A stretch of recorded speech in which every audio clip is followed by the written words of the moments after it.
అది కనుక్కోవడానికి కదా నేను వచ్చిన అన్నయ్య లేదా పిల్లలకు చదువుకున్న పిల్లలకు డబ్బులు వేస్తున్నాను అది అన్నయ్య లేదా కనుక్కోవచ్చు ఇద్దరికి వన్నాయి నీకు డబ్బులు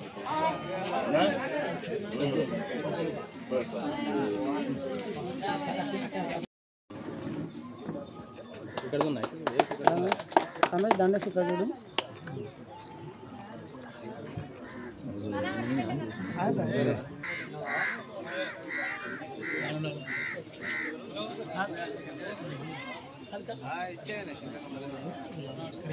దూరం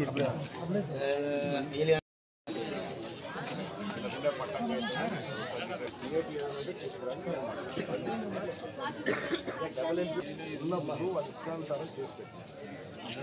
ఈ పొలం ఆయన పొలం నా పొలం అన్నీ కలిపి ఒకటే వెళ్తున్నాం దాంతో సమస్య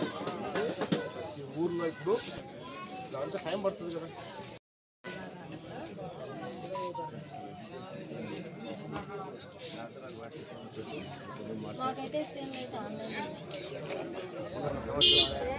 సమస్యలు ఉంటే ఆగుతాయి ఎందుకు పడకుంటే పడేటట్టు చేయాలని చేస్తాం అనుకోవాలి కదా నువ్వు కూడా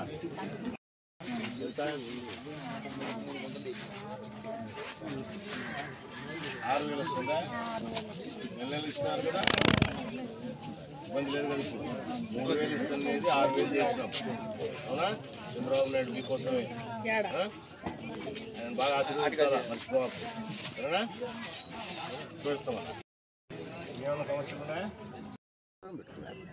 బెదిరింపులు కార్యక్రమం పెట్టుకున్నారు తొక్కాలు నింపుతూ ఉంటారు నరుకుతామంటారు చంపుతామంటారు సంవత్సరానికి అయ్యా గత 5 సంవత్సరాల పరిపాలనలో ఒక్క ప్రతిపక్ష నాయకుడికి కానీ ప్రతిపక్ష పార్టీలకు కానీ మాట్లాడే హక్కు ఏడన్నా కల్పించారా ప్రజలు ధైర్యంగా వాళ్ళు బాధల కష్టాలు చెప్పుకుంటే అవకాశం కల్పించారా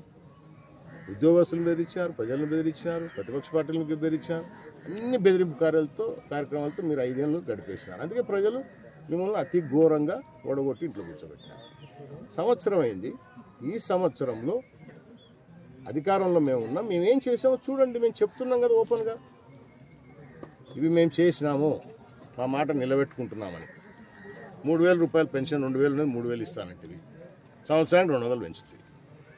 ముష్టి వేసినట్టు ఈరోజు మేము చెప్పినట్టు 4,000 ఇస్తామని చెప్పాం అట్ టైం 4,000 చేసాం అది కూడా నెల 1వ తారీఖే మీలాగా ఈ పార్టీ కార్యకర్తలను పెట్టుకొని జీతాలు ఇచ్చి ప్రభుత్వ డబ్బు ఇచ్చి ఇంటింటికి పంపించి బెదిరియడం లేదు మేము అధికారులే తిరుగుతూ ఉన్నారు ఈరోజు బ్రహ్మాండంగా ఉదయం 6 గంటలకే మొదలవుతుంది ఇప్పుడు ఒక ముసలామె చెప్తా ఉంది పొద్దున్న 6 గంటలకే వస్తానైనా మేము కూడా నిద్ర లేడంలో వాళ్ళే వచ్చి ఇస్తున్నారు పాపం అని